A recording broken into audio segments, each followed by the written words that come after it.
Ever get the feeling that the price you pay at the petrol pump isn't, well, the whole story? Today, we're going to dig into a really fascinating analysis from the Center for Market Education that asks a pretty bold question. What if that price is actually lying to you? We're going to explore what that means for the economy and uncover this hidden link between your wallet and global events. Let's get into it.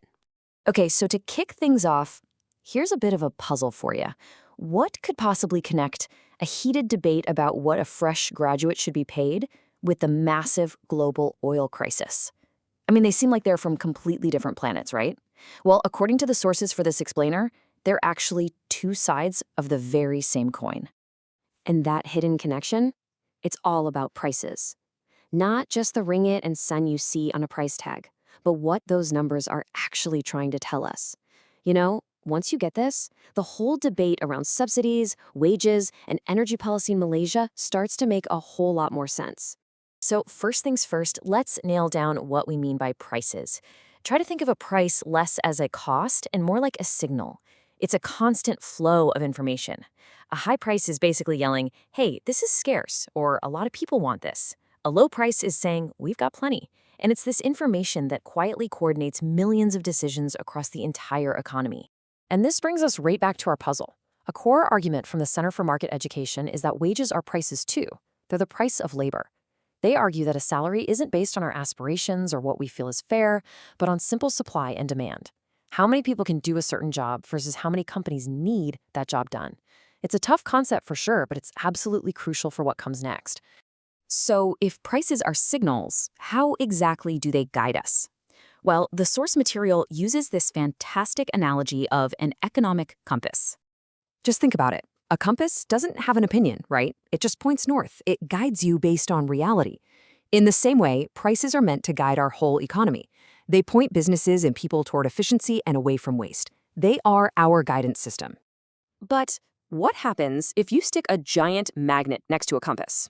The needle goes haywire. It stops telling you the truth. And that, according to the CME, is exactly what blanket subsidies do to the economic compass of prices. They completely jam the signal. And you can really see the difference here. On the left, with a clear signal, when fuel gets expensive, we adapt. Maybe we drive a little less. Companies innovate. But on the right, with a jammed signal, a subsidy hides that reality. The price stays artificially low, so nobody changes their behavior, and the underlying problem just keeps getting worse in the background. Okay, so if jamming the signal is the problem, how do you fix it? The Center for Market Education argues for a really fundamental shift in strategy. Move away from blanket subsidies and switch to targeted vouchers.